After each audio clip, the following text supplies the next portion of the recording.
ঈদ মোবারক। সবাইকে ঈদের অনেক অনেক শুভেচ্ছা জানিয়ে শুরু করছি দেশ টিভির বিশেষ ঈদ আয়োজন আনন্দের ঈদ অনুষ্ঠান। ঈদের আনন্দ কিন্তু আমরা ভাগাভাগি করে নিই সবসময় প্রিয় মানুষদের সাথে। সেরকমই একজন মানুষ আজকে আমার সাথে স্টুডিওতে আছেন, তার ঈদের আনন্দ আমরা সবাই মিলে ভাগাভাগি করে নেব এবং আমাদের ঈদের আনন্দ তার সাথে ভাগাভাগি করব। আমাদের সাথে আছেন বিশিষ্ট সঙ্গীত ব্যক্তিত্ব মোহাম্মদ খুরশিদ আলম। আমন্ত্রণ আপনাকে, ঈদের অনেক অনেক শুভেচ্ছা। কেমন আছেন? অনেক ভালো ইনশাল্লাহ। তোমাকে অনেক ধন্যবাদ, সেই সঙ্গে দেশ টিভিকে অনেক অনেক ধন্যবাদ যে এই অনুষ্ঠানে আমাকে আমন্ত্রণ জানিয়েছেন। আর যারা দেখছেন তাদেরকে সবাই আমার ঈদের শুভেচ্ছা এবং সালাম। ঈদটা কেমন কাটে? এখন একরকম কাটে আর ছোটকালে একরকম ছিল। এখনকার যে ঈদের সময়টা সেটা কেমন কাটে আর ছোটবেলাটা কেমন কাটতো একটু যদি পার্থক্য করতে বলা হয়। ছোটকালে যেটা ছিল আমার দায়িত্বটা কম ছিল। আচ্ছা। আমার বাবা মা চাচা চাচি দাদা দাদি আমরা একান্নবর্তী পরিবার ছিলাম। আমার দেশের বাড়ি জয়পুরহাট, কিন্তু আমি থাকতাম, মানুষ হয়েছি আপনার কাজী আলাউদ্দিন রোডে, নাজিরা বাজার বলে আর কি। এখানে হয়েছে, এখানে আমার বাসার পাশে মসজিদ। তখনকার দিনে যেই নিয়ম কানুনগুলি ছিল সাংঘাতিক কঠোর ছিল আর কি। সকালে ঘুম থেকে উঠে অজু করে গোসল করে তারপরে মসজিদে নামাজ পড়তে যাওয়া, পারিবারিক নিয়ম কানুন। হ্যাঁ, নামাজ পড়ে এসে তারপরে এই গরু হোক খাসি হোক যেটি জবাই করে সেটি আবার যার যার বাড়িতে হয়তো পাঠানোর জন্য, তখন তো এত ভিড় ছিল না, রিক্সা করে আমরা প্রত্যেকের বাসায়, নিজেদের আত্মীয়স্বজনদের বাসায়, যাতে ক্লোজ যারা তাদের বাসায় দিতাম। আর কিছুটা মানে পাড়া পড়শিদের দেওয়া হতো, কিছুটা আবার যাদেরকে একদম টোটালি কেনার সামর্থ্য নেই তাদের দেওয়া হতো, আর নিজেদের জন্য কিছু রাখা হতো। আর এখন যেটা হয়ে গেছে, এখন আমাকেই সব কিছু করতে হয় আর কি, দায়িত্ব অনেক বেশি পড়ে গেছে। আমার নাতি নাতনি আছেন, তাদেরকে নিয়ে আমি ঈদ করি, আমার ওয়াইফ সহ। অনেক বছর যাবত আপনি সঙ্গীতের ভুবনে আপনার পদচারণা। যদি জানতে চাই এই সঙ্গীত জীবনে সর্বশ্রেষ্ঠ অর্জন যেটা এই সময় এসে মনে হয় সেটা কি? না, আমি আমার গানের জীবন শুরু করেছিলাম 1962-তে। তখন আমি পড়ালেখা করি নবপুর গভর্নমেন্ট হাই স্কুলে, এবং তখন যেটা ছিল সেটা এখন অত্যন্ত নিজের খুব ব্যথা লাগে, আমার নিজের ব্যক্তিগতভাবে ব্যথা লাগে যে আমরা কোথায় ছিলাম, কোথায় আসছি। প্রত্যেক স্কুল থেকে ভালো কবিতা আবৃত্তি করতে পারেন এরকম ছেলে, আবার মেয়েদের স্কুল থেকে আবৃত্তি ভালো করতে পারেন, গান করতে পারেন, নজরুলসঙ্গীত, রবীন্দ্রসঙ্গীত, পল্লী গীতি, আধুনিক, এই সমস্ত নিয়ে। তখন নাজিমউদ্দিন রোডে বেতার কেন্দ্র ছিল, সেখানে আপনার মাসে 4টা করে অনুষ্ঠান হতো, স্কুল ব্রডকাস্টিং একটা অনুষ্ঠান। সেখানে যারা স্কুলে পড়ে, সেটা মফস্বলের হতে পারে, ঢাকা শহরে হতে পারে, প্রত্যেক মাসে 4টা অনুষ্ঠান হতো। সেখানে যারা রবীন্দ্রসঙ্গীত গাইতে পারতো তারা রবীন্দ্রসঙ্গীত গাইতে পারতো, কেউ হয়তো কবিতা আবৃত্তি করতো, কেউ হয়তো রচনা পড়তো, ভ্রমণ কাহিনী পড়তো, এরকম পড়তো। তো সেটা 1965-এ তৎকালীন সরকার রবীন্দ্রসঙ্গীত ব্যান করে দেওয়ার ফলে আমি বেতার কেন্দ্রটি যে নাজিমউদ্দিন রোড থেকে শাহবাগে আসে আর কি। শাহবাগে যখন আমি যাই, দেখি মোহাম্মদ আব্দুল জব্বার ভাই ছিলেন বাংলাদেশের অত্যন্ত একজন মানে বলবো যে প্রতিযোগিতা একজন শিল্পী। সৈয়দ আব্দুল হাদী সাহেব, মাহমুদুল নবী সাহেব, বশির আহমদ সাহেব, আনোয়ারউদ্দিন খান, খন্দকার ফারুক আহমদ, তারপরে মোহাম্মদ আলী সিদ্দিকী, শওকত হায়াত খান, ইনাদের দেখতাম, ফেরদৌসী রহমান, ফিরোজা বেগম, আঞ্জুমানা বেগম। কিন্তু আমি গাইতে পারতাম না, যেহেতু অডিশন না দিলে বেতারে গান গাওয়া যায় না। আর সবচেয়ে লজ্জাস্কর ব্যাপার হলো যে আমি বাংলাদেশের কোনো শিল্পীর গান জানতাম না। আচ্ছা। যা জানতাম সব ভারতীয়, তো সেটা তো নিবে না। তা আমার দেশের একজন শিল্পী ছিলেন, প্রয়াত হয়েছেন উনি, প্রয়াত শ্রদ্ধেয় খন্দকার ফারুক আহমদ সাহেব। চলচ্চিত্রে গিয়েছেন, বেতারে গিয়েছেন, টেলিভিশন, দাপটের সঙ্গে গান গেছেন। তো ওনাকে আমি বললাম, ভাই আমি তো অডিশন দিতে চাই, তা আমি তো গান জানি না। উনি আজমপুরে থাকতেন কলোনিতে, তো উনি আমাকে 2 দিনে 7টা গান শেখালেন। আচ্ছা। শেখানোর পরে সেখানে থেকে আমি 66-এ অডিশন দিই। সেই অডিশন বোর্ডে ছিলেন বাংলাদেশের অত্যন্ত গুণী এবং অত্যন্ত প্রতিযোগিতা এবং একাধারে শিল্পী, সুরকার শ্রদ্ধেয় ফেরদৌসী আপা ছিলেন, আব্দুল আহাদ সাহেব ছিলেন, সমর দাস ছিলেন এই অডিশন বোর্ডে। তা আমি যখন গান গাইলাম, গান শোনার পরে বলে যে গলা ভালো, কিন্তু সমরদার সেই কথাটা বললেন যে গলাটা ভালো, তো কিন্তু তুমি একজনকে কপি করো। আচ্ছা, মানে আমি একজন ভারতীয় শিল্পীকে অনুকরণ করতাম। তো সমরদা বললো যে যতক্ষণ তুই জীবিত থাকবি ততদিন বলবে খুরশিদ আলম গান গায় কিন্তু অমুক শিল্পীর মতো। এই কথাটা সাথে সাথে চলে আসবে আপনার সাথে সাথে যে আরেকজনকে কপি করছেন। আচ্ছা, তো এটার জন্য বললো যে আমাকে চিনতে পারছোস কিনা, আমি ঢাকাইয়া ভাষায় বলতেছি। তো আমি না, চিনতে পারিনি। তো উনি বললেন যে আমি 6 তারে ব্যবসা করি। যখন বলছি 6 তারে ব্যবসা করি তখন আমি বলছি আপনাকে চিনছি। বলে একটু আগে তুই বললি চিনিস না, এখন আমাকে 6 তারায় বলছেন, তো মানে আপনি গিটার শেখান। তো আমার একটা বন্ধু তার কাছে গিটার শিখতো। আচ্ছা, ওর নাম হলো আবুল কায়েসের, বাড়ি রাজশাহী, একই স্কুলে পড়তাম। তো সেই সমরদা আমাকে বললো যে তুই নাজিরা বাজার থাকিস তো, ঠিক আছে, আমি লক্ষ্মীবাজারে থাকি, তুই 6টায় আমার বাসায় আসতে পারবি, সকাল 6টা। ওকে। তো আমি কাজী আলাউদ্দিন রোড থেকে নাজিরা বাজার থেকে ওনার বাড়ি লক্ষ্মীবাজারে যেতে রিক্সা সাইকেলে ম্যাক্সিমাম খুব বেশি লাগলে 10 মিনিট লাগতো তখনকার। আমি বলতেছি এটা 60-এর কথা। তো ওইখানে গিয়ে উনি করতেন কি, পিয়ানো ছিল, ওনার বাবা পিয়ানো টিউন করতেন এবং উনি পিয়ানো বাজাতেন, গিটারও বাজাতেন। পিয়ানোতে উনি সা ধরে থাকতেন।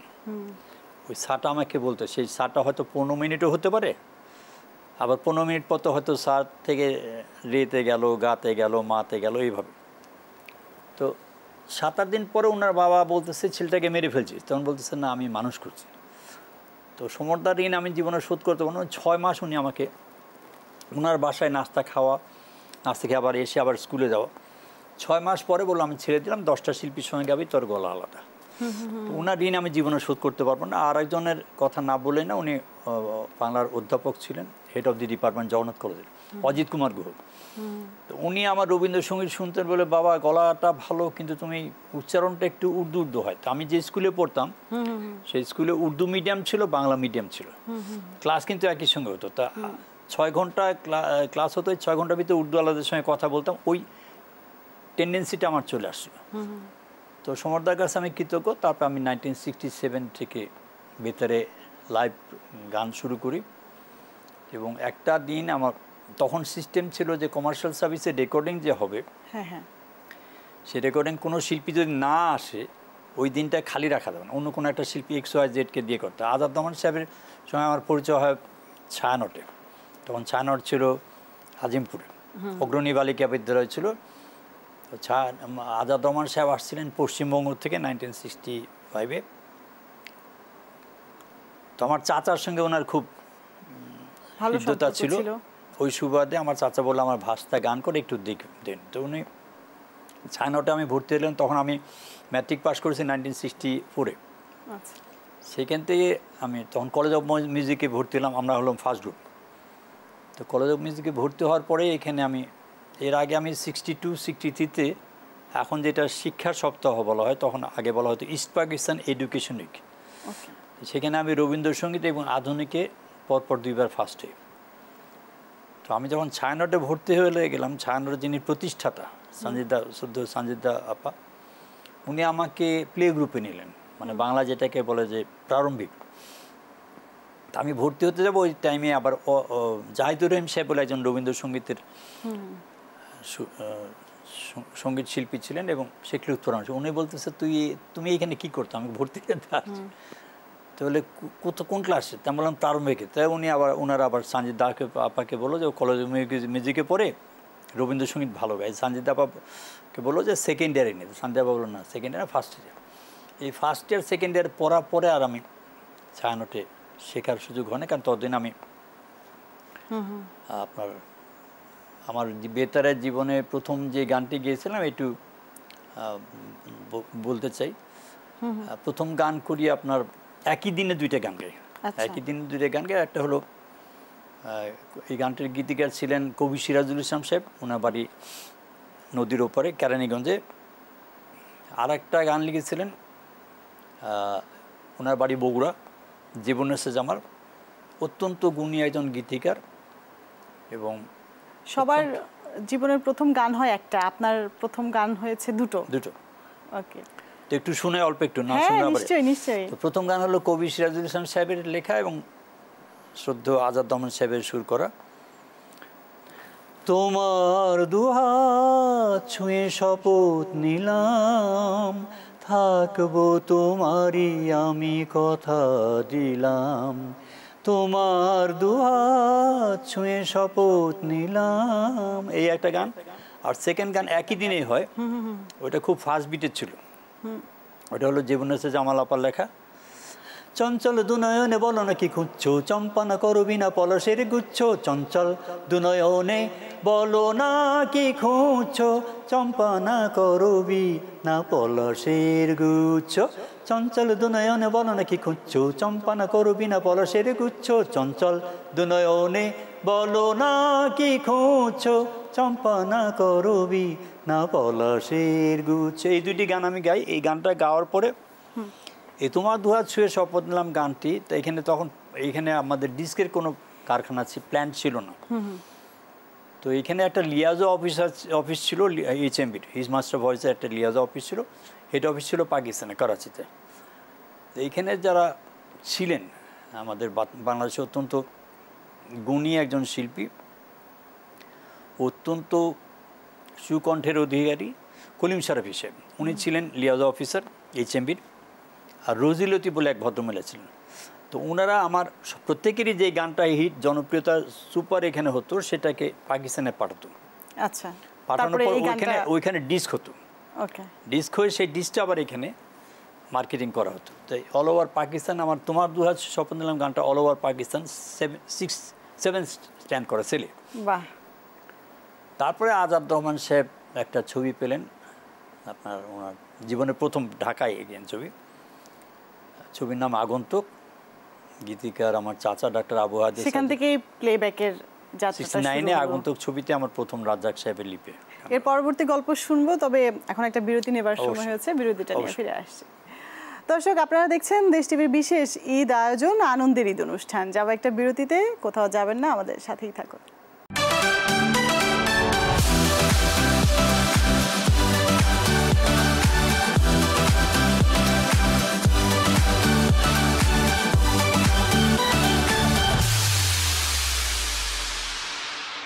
বিরতির পর আবারও ফিরে এলাম দেশ টিভির বিশেষ ঈদ আয়োজন আনন্দের ঈদ অনুষ্ঠানে। সাথে আছি আমি তাবাসসুম প্রিয়াঙ্কা, এবং আজকে আমার সাথে আড্ডায় আছেন বিশিষ্ট সঙ্গীতজ্ঞ মোহাম্মদ খুরশিদ আলম। আরও একবার আমন্ত্রণ আপনাকে। অবশ্যই। আমরা প্লেব্যাকের গল্পে ছিলাম যে কিভাবে প্লেব্যাকটা শুরু হলো। এরপরে যখন প্রথম প্লেব্যাক করলেন আগন্তুক চলচ্চিত্রে, এটি কিন্তু খুব একটা সুখকর ছিল না। আচ্ছা, মানে আমি যখন আমাদের যে সমস্ত জায়গায় আমরা গান বাজনা করেছি সেটা তো নাই। হ্যাঁ হ্যাঁ, ঠিক আছে। এখন আমি যদি বলি অমুক দিয়ে করতে, ওটা ভেঙে এখন হয়তো 20তলা বিল্ডিং হয়েছে, না 10তলা বিল্ডিং হয়েছে।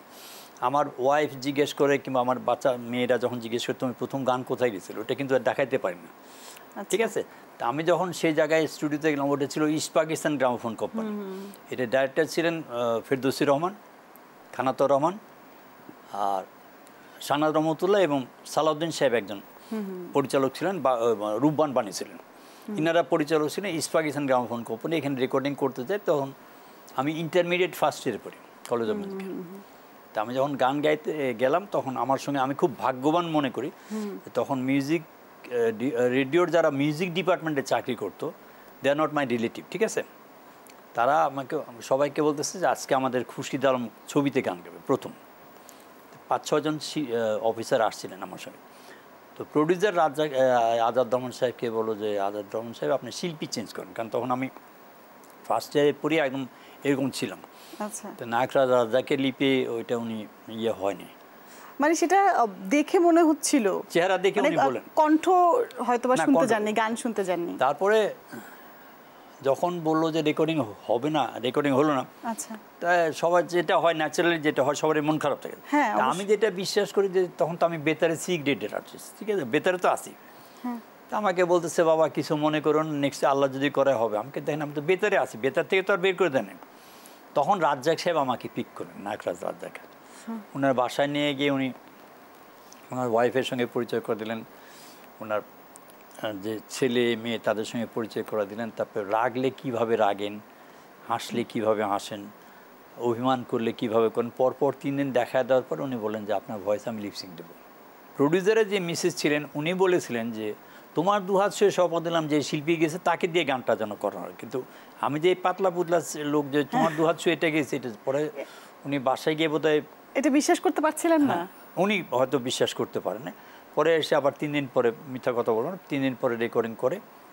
তখন শর্ত হয় যে যদি ছবি হিট করে তাহলে you will get your remuneration. আচ্ছা। এবং আল্লাহর কাছে কোটি কোটি শুকরিয়া যে এই গানটা তখন অনেক জনপ্রিয়তা পেয়েছিল। তখন তো অনেক কাঠখড় পেরিয়ে প্রথম চলচ্চিত্রের প্লেব্যাক করা, এরপরের যাত্রাটা কেমন ছিল? সেকেন্ড ছবিটা আমি খুব নিজেকে ভাগ্যবান মনে করি যে তখনকার দিনের প্রত্যেকটা লোকের, প্রত্যেকটা ব্যক্তি, সেটা শিক্ষক হতে পারে, সেটা গানের শিক্ষক হতে পারে, কিংবা নৃত্যের শিক্ষক হতে পারে, পেন্টিংয়ের শিক্ষক, প্রত্যেকের একটা ভালো কাজ করার চেষ্টা ছিল। যেরকম Rabin Ghosh is not my relative, ঠিক আছে, কিংবা আমার এত পরিচিতিও ছিল না। রবীন ঘোষ আমার বাসায় আসলেন, কাজী আলাউদ্দিনের বাসায়, ওনার সঙ্গে নিয়ে আসলেন বাংলাদেশের অত্যন্ত গুণী এবং অত্যন্ত জনপ্রিয় একজন গীতিকারকে, যিনি চিত্রালীর সিনেমা ম্যাগাজিন যে ছিল বাংলাদেশের প্রথম সিনেমা ম্যাগাজিন, তার সম্পাদক ছিলেন আহমদুজ্জামান চৌধুরী, তাকে শর্টে বলা হয় আজা চৌক। তাই 2 দিন নিয়ে এসে রবীন ঘোষ সাহেব আমাকে পায় না, সেকেন্ডেতে লিখে গেলাম, আমি সুরকার রবীন ঘোষ আসছিলাম, আমার একটা ছবিতে গান গাইতে হবে, ছবির নাম হলো পিচ ঢালা পর। তখন আমি তো দেখলাম যে 2 দিনে আসছে, ঠিক আছে, গেলাম, যে দেখি যে ইস্কাটনে একটা বাসায় রিহার্সাল করতে গেলাম। তো তখনকার দিনে প্রচুর সময় ছিল, আর এত জ্যাম ছিল না। আমি গিয়েছি 11টার দিকে, গানটা শেখার পরে দুপুরে খাওয়া দাওয়া হলো, একটু রেস্ট নেওয়ার পর, হ্যাঁ ভাই গানটা মনে আছে, তখন আবার ভুলে গেছে। এই গানটা হলো আপনার পিচ ঢালা পথে, এটার গীতিকার আহমদুজ্জামান চৌধুরী সাহেব, সুরকার রবীন ঘোষ, এবং এটি ছিল একজন কমেডিয়ান, আমি যদি ভুল না করি আনিস সাহেব বলে একজন কমেডিয়ান ছিলেন, ওনার লিপি ছিল, এবং খুব ফাস্ট বিটের গান ছিল। এই আমি পাগল পাগল পাগল দুনিয়ায় মানুষ চেন, এরকম একটা ছিল। এইটা গাওয়ার পর থার্ড সিনেমাতে আমি গান করি সত্যতার, বাংলাদেশের অত্যন্ত, আমি বলবো যে অত্যন্ত জনপ্রিয়, এবং ওনার সবচেয়ে ছিল, যেটা গুণ ছিল, যে উনি গান করতেন, সুর করতেন এমনভাবে যারা গান জানে তারাও যেন গাইতে পারে, আবার যারা গান জানে না তারাও যেন গাইতে পারে, এরকমভাবে করতেন। তো ওনার সেই ছবির নাম ছিল সাধারণ মেয়ে, ওইটার নায়ক ছিলেন জাফর ইকবাল। ওইটা ছিল আপনার ডিম ডিম ডিম মারো যত পারো জোরে মারো, আমি ভেজে ভেজে খাবো, খেয়ে খেয়ে তাগড়া হবো, তাগড়া হয়ে আগ্রা যাবো। এইটার পরের থেকে আর লোকজন, আমার যেটা ব্যক্তিগত মত, যে কোনো সুরকার আর করতে পারলো না যে খুরশিদ আলমকে দিয়ে কোনো সিরিয়াস গান, যেরকম বন্দি পাখিটা অত্যন্ত সিরিয়াস গান, সবাই তখন আস্তে আস্তে মানুষের মনে গাইলাম। 500 ছবিতে আমার গান গাওয়ার সুযোগ হয়েছে। আরেকটা প্রসঙ্গে যেতে চাই, যে বলছিলেন তখনকার সময়ের প্রথম, দ্বিতীয় এবং তৃতীয় চলচ্চিত্রে প্লেব্যাক পাওয়ার ঘটনা।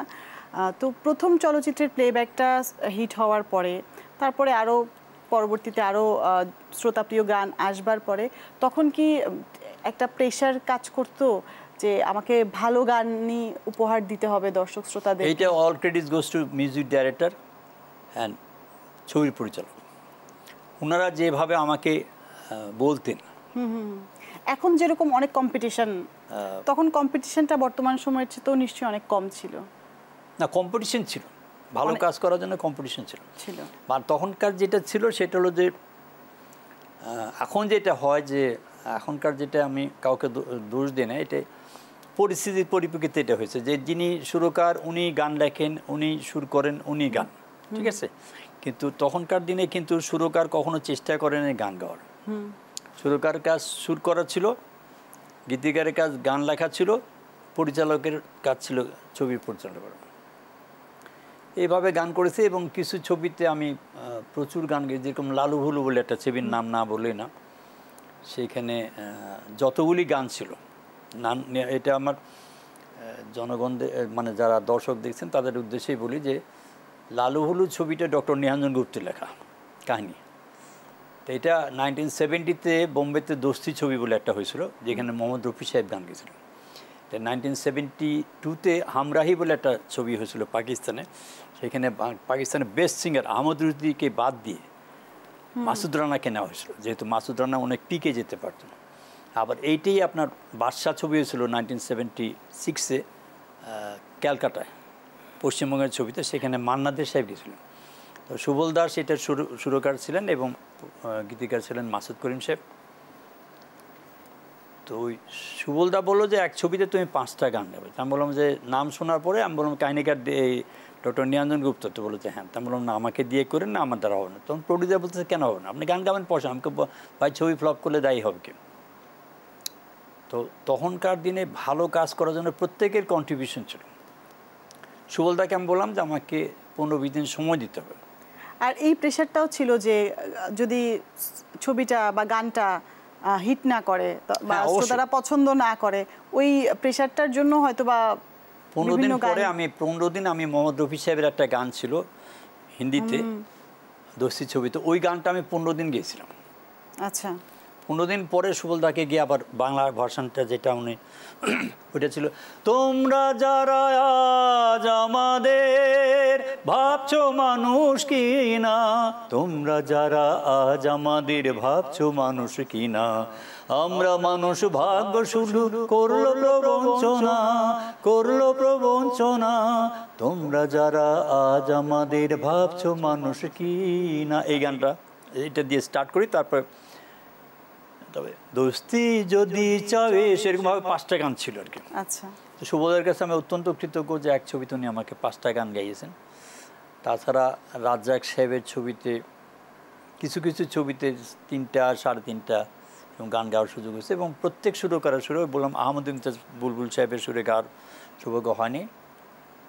আর তারপরে যারা আমাদের সঙ্গে ছিলেন সাবিনা ইয়াসমিন, আমি অত্যন্ত কৃতজ্ঞ সাবিনা ইয়াসমিনের কাছে যে উনি আমি গানটা আমি মানে সত্যি কথা বলতে কি আমি খুব সিরিয়াস ছিলাম। গানের প্রসঙ্গে তো আমরা অনেক কথা বললাম, যেহেতু ঈদের আনন্দের আড্ডা দিচ্ছি, ঈদ প্রসঙ্গে আমরা কথা বলবো, তবে ছোট্ট একটা বিরতির পর। দর্শক আপনারা দেখছেন দেশ টিভির বিশেষ ঈদ আয়োজন আনন্দের ঈদ অনুষ্ঠান। যাবো একটা বিরতিতে, কোথাও যাবেন না, সাথেই থাকুন।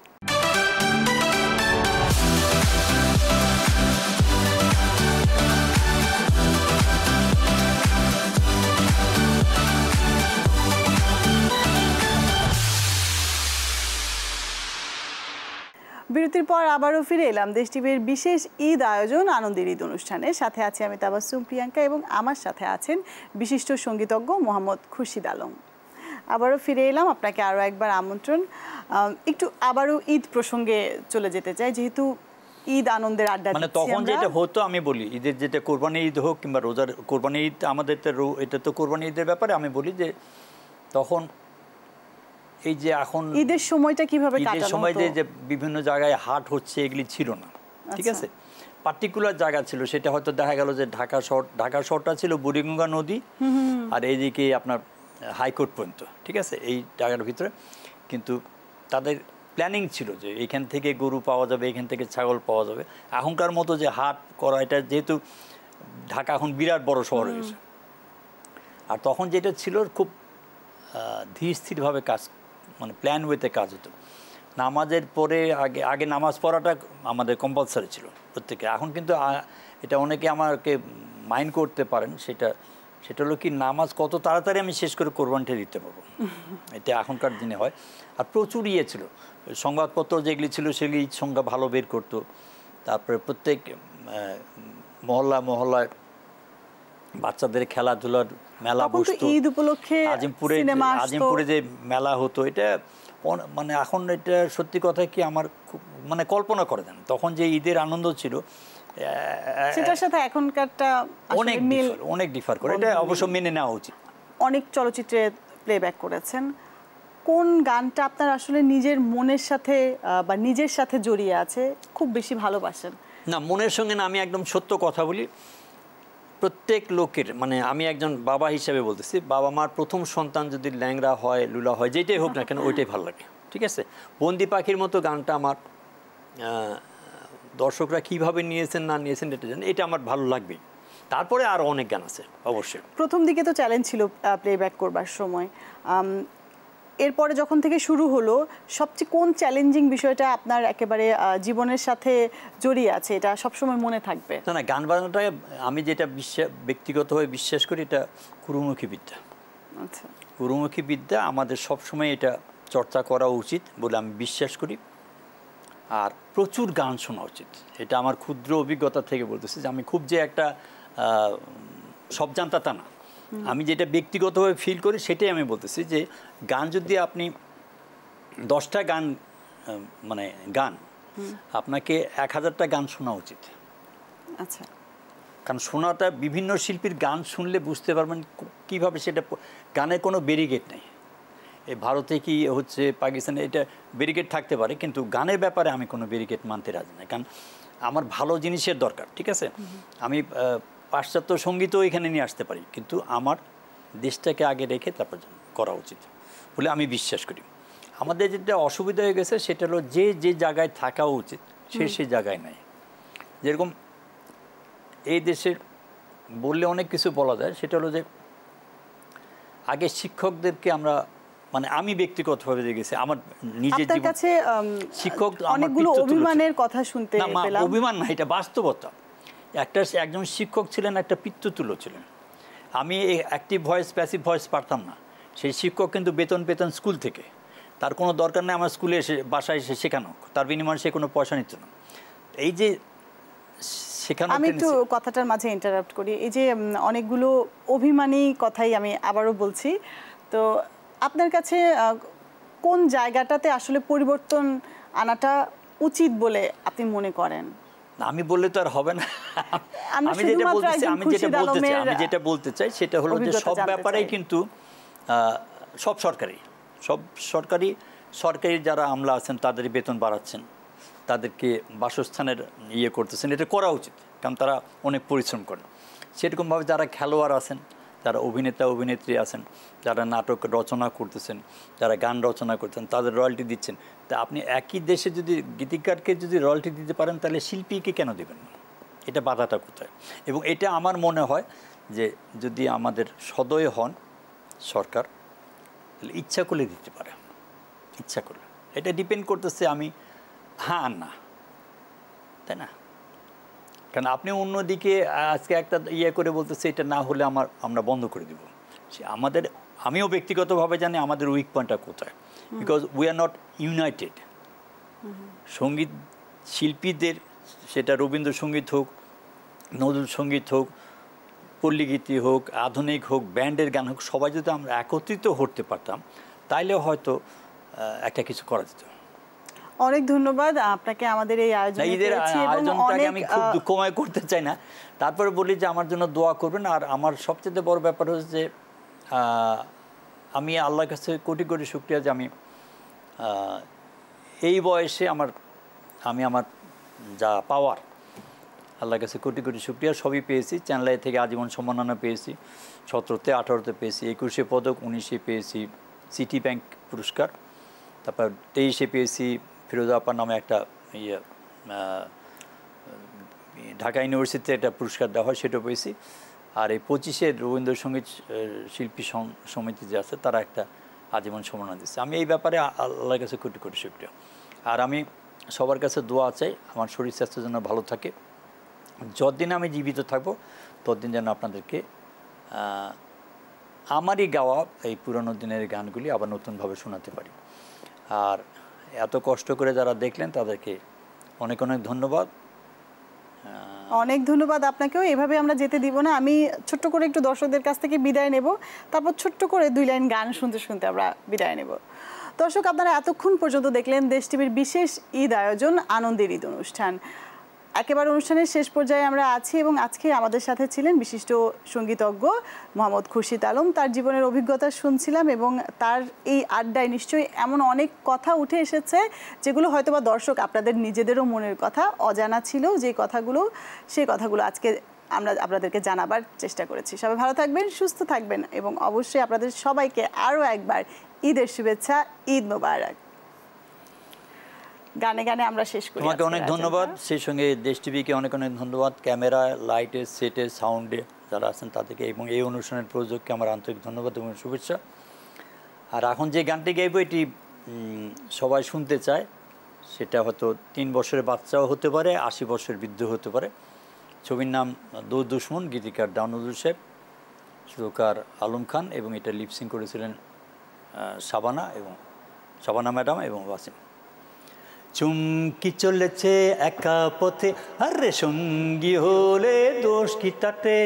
হার মেনেছে দিনের আলো, রাগলে তোমায় লাগে আরো ভালো। ও সুন্দরী চলেছে একা পথে, এই সঙ্গী হলে দোষ কি তাতে? হার মেনেছে দিনের আলো, রাগলে তোমায় লাগে আরো ভালো। ও সুন্দরী চলেছে একা পথে। মুখেতে গালি মিঠা মিঠা হেয়ালি, যত খুশি গালাগালি করো লাগে ভালো। আমাকে পাশে নিয়ে চলো না, মিষ্টি করে তুমি বলো না, তোমাকে যে আমি ভালোবাসি। হই হই হই চুমকি চলেছে একা পথে, আরে সঙ্গী হলে দোষ কি তাতে? হার মেনেছে দিনের আলো, রাগলে তোমায় লাগে আরো ভালো। সুন্দরী চলেছে একা পথে। ও টাঙ্গে বালি হাত করো খালি, চাপুক রেখে আমার হাত ধরো সেই ভালো। একা একা এই পথে চলো না, আর কারো নজরে পড়ো না, তাহলে যে মরে যাব আমি। হই হই হই চুমকি চলেছে একা পথে, আরে সঙ্গী হলে দোষ কি তাতে? আর মেনেছে দিনের আলো, রাগলে তোমায় লাগে আরো ভালো। ও চুমকি চলেছে একা পথে।